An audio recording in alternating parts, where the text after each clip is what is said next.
देखो बेटा, बड़ा इम्पॉर्टेंट है माई सिस्टर्स। अब स्टेथोस्कोप है और उसके बाद ऐसा एरर डिटेक्शन कर रहे हैं। आखिर ये एरर डिटेक्शन होता क्या है? देखो, हो सकता है एरर हो पार्ट ए में, तो आंसर ए होगा एबिलिटी ऑफ एक्टिंग। अगर यहाँ तक कोई एरर है तो आंसर हमारा बी हो जाएगा। Was recognized at a very young age. और यहाँ तक कोई गलती है तो आंसर सी आ जाएगा, और डी तब होगा अगर नो एरर। अब एक एक वर्ड से पूछोगे भाई इजाज़त लेके आ रहे हो नहीं। माई सिस्टर्स। अब देखो, क्या स्टेथोस्कोप किसी प्रोनाउन के साथ आए, सब्जेक्ट के साथ आए, तो इसका मतलब होता है मिल्कियत। मेरी बहन की मिल्कियत, एबिलिटी। जी बिल्कुल, एबिलिटी मिल्कियत ही होती है।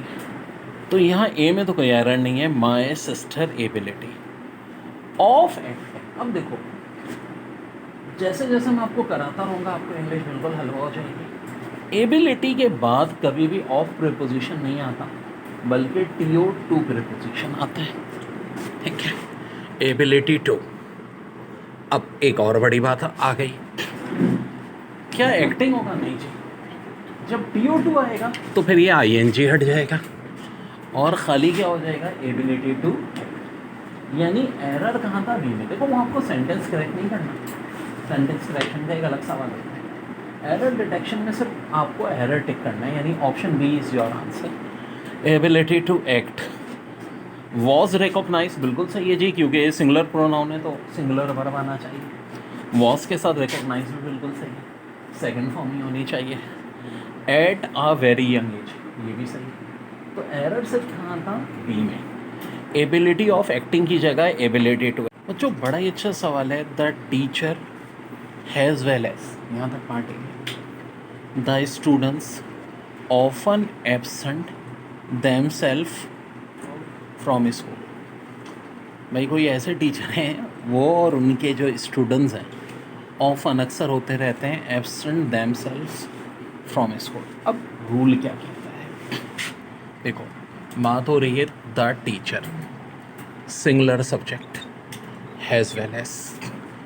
फिर उसके बाद the students, of course plural subject है, लेकिन रूल ये कहता है कि जब भी हैज़ वेल एज का इस्तेमाल होगा हमेशा वर्ब किसके अकॉर्डिंग आएगा?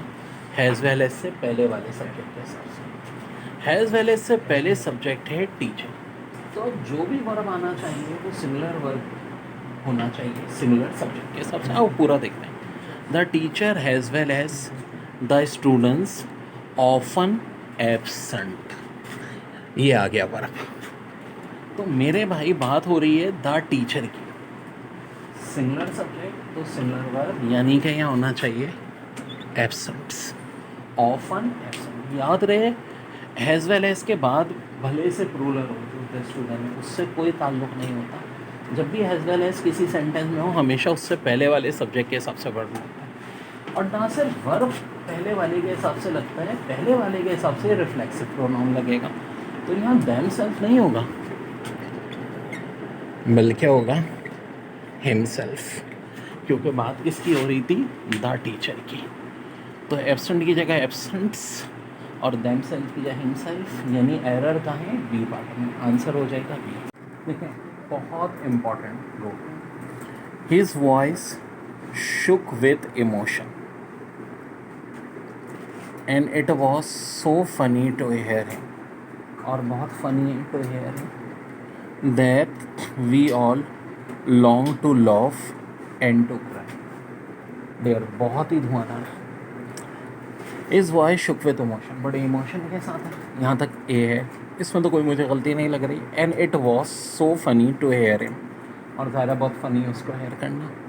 That we all long to laugh and to cry. अब देखो, इंग्लिश में एक चीज़ कहलाती है इन्फिनेटिव वर्ब। इसको कहते हैं इन्फिनेटिव वर्ब जब TO2 के साथ वर्ब की फर्स्ट फॉर्म हो। इन्फिनेटिव वर्ब से मुराद क्या होती है? देखो, ये सारी चीज़ें बड़ी टेक्निकल हैं जो पता ही नहीं आप लोगों को। इन्फिनेटिव वर्ब का मतलब होता है TO2 के साथ वर्ब की फर्स्ट फॉर्म हो, जैसे कि to laugh and to cry, तो भाई इन्फिनेटिव वर्ब है। लेकिन एक गलती है, to laugh and to cry जब इन्फिनेटिव वर्ब हो, यानी टू के साथ वर्ब की फर्स्ट फॉर्म, और एंड के बाद एक और वर्ब आ रहा हो और फर्स्ट फॉर्म ही हो, तो दूसरे वाले वर्ब के साथ TO2 फिर अब नहीं आएगा। ये खाली क्या हो जाएगा, all long to laugh and try. तो ये TO2 हटा दें, और रूल क्या कहता है कि ये इन्फिनेटिव वर्ब है। इन्फिनेटिव वर्ब क्यों है, क्योंकि TO2 के साथ वर्ब की फर्स्ट फॉर्म है और एंड करके एक और इन्फिनेटिव वर्ब है, तो सेकंड इन्फिनेटिव वर्ब का TO2 हट जाएगा। देखिए बड़ा अच्छा सवाल है। The blind's life is really miserable. बिल्कुल जी, because they can not see what happens around them. अब देखो, कभी गलती नहीं होगी अगर एक एक वर्ड को पकड़ के चलो। सबसे पहले द ब्लाइंड्स लाइफ, तो ब्लाइंड्स की जिंदगी, यहाँ पे ये एडजेक्टिव के तौर पे यूज़ हो रहा है। तो क्या शुरू में ही गलती आ गई?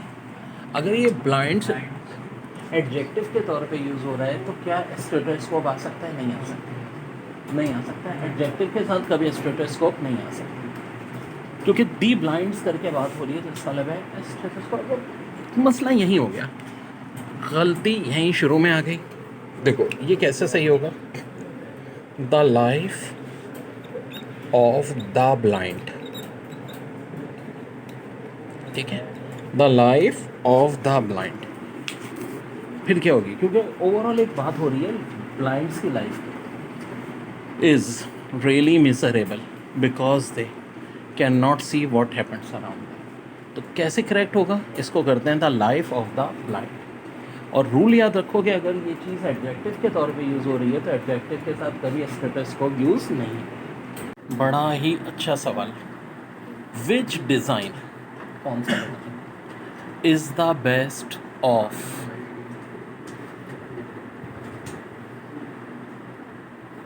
The two that I have shown you. देखो बात हो रही है कि which design is the best of the two that, दो डिज़ाइनों में से बेस्ट कौन सा है? क्या दो में बेस्ट का इस्तेमाल होगा? नहीं जी। एक होती है हमारी नॉर्मल डिग्री, दो लोगों में हमेशा हम यूज़ करते हैं कॉम्पेरेटिव डिग्री, और कॉम्पेरेटिव डिग्री में बेटर यूज़ होता है बेस्ट। बेस्ट तो सुपरलेटिव डिग्री है, वो तब इस्तेमाल होता है जब दो से ज़्यादा लोग हों। अगर यहाँ होता बेस्ट ऑफ द थ्री या बेस्ट ऑफ द फोर, दो से ज़्यादा की बात होती तब सुपरलेटिव डिग्री बेस्ट यूज़ होता। लेकिन दो के लिए जब बात हो रही होती है, दो का कंपैरिजन हो रहा होता है, तो हमेशा सेकंड डिग्री यूज़ होती है। गुड, बेटर, बेस्ट, तो ऑफ कोर्स सेकंड डिग्री है बेटर। यहाँ पे क्या आना चाहिए था? बेटर। ओके बच्चों देखो, बड़ी बेहतरीन बात, द रेट ऑफ ग्रोथ, यहाँ तक है पार्ट है। तो क्या हो सकता है द रेट ऑफ ग्रोथ? बिल्कुल जी हो सकता है, कोई ऐसा सच नहीं है। May be different for different people, different होती है डिफरेंट पीपल के लिए। May be different for different people, बिल्कुल सही है जी, यहाँ भी कोई एरर नहीं, बी तक भी सही है। अब ज़रा और से देखो, but old age is spare none, यानी ओल्ड एज से तो कोई नहीं बचता। कुछ लोग होते हैं ज़रा जल्दी बूढ़े होंगे, कुछ देर में होंगे, लेकिन होंगे। तो बात ये आ रही है कि but old age spare none, यानी ये ओल्ड एज क्या है? एक सब्जेक्ट है, और इस सब्जेक्ट का अगर एक वर्ब भी हो, वर्ब है इसका स्पेयर। ओल्ड एज क्या सिंगल सब्जेक्ट है? बिल्कुल सिंगल सब्जेक्ट है, तो उसके हिसाब से सिंगल वर्ब आना चाहिए। सिंगल वर्ब का मतलब है कि यहाँ क्या आना चाहिए था? एस आना चाहिए था। मिस क्या था? एस।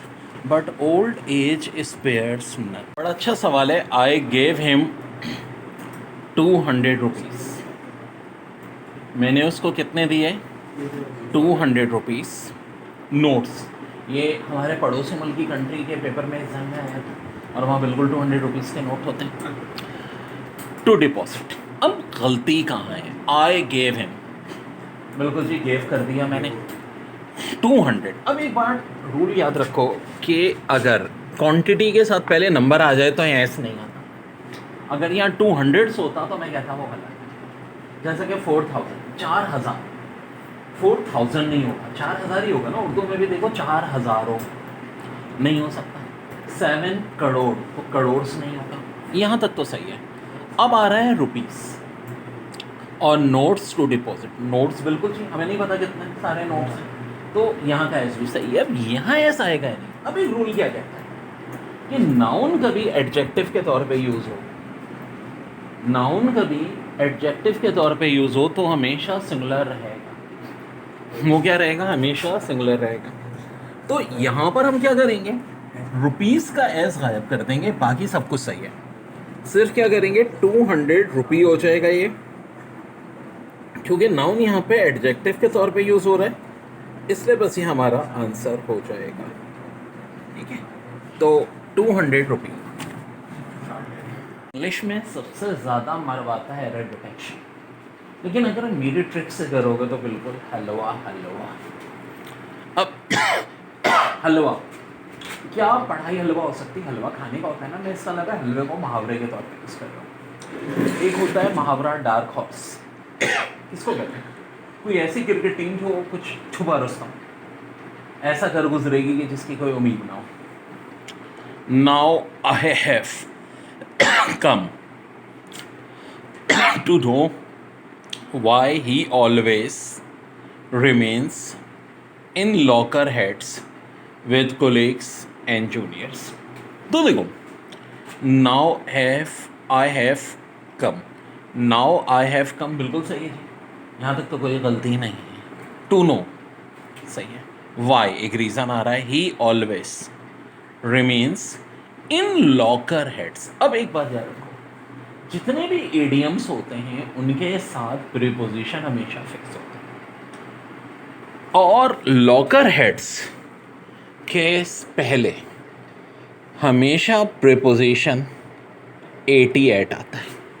कौन सा प्रीपोजिशन आता है? 88। कभी भी इन या कोई दूसरा प्रीपोजिशन नहीं आता। अच्छा, एट लॉकर हेड्स के मतलब क्या होते हैं? स्ट्रॉन्ग डिसएग्रीमेंट, डिस्प्यूट, तो बहुत ही खतरनाक खड्डा। चक्कर ये चल रहा है ना कि वो साहब जो अपने कुलीग से भी और जूनियर से भी हर वक्त खड्डे में रहते हैं, ठीक है, लाल कपड़ा देख के टक्कर मारते हैं, ठीक है, कोई ऐसा साहब है भाई, अल्लाह खैर करे। तो इनके साथ क्या आना चाहिए था? एट लेकर एट, यानी गलती का है, ऑप्शन में है। याद रहे, एरर डिटेक्शन में सेंटेंस करेक्ट नहीं करना होता, हाँ सेंटेंस करेक्शन हो तो करेक्ट करना होता है। यहाँ भी आपको बताना था गलती का है, बी में इन नहीं होना चाहिए था। हाँ, चूँकि सेंटेंस करेक्शन में भी यही सेम सेंटेंस आ सकता, इसलिए बता रहा हूँ। इनकी जगह क्या आना चाहिए था? एड लॉकर हेड्स, क्योंकि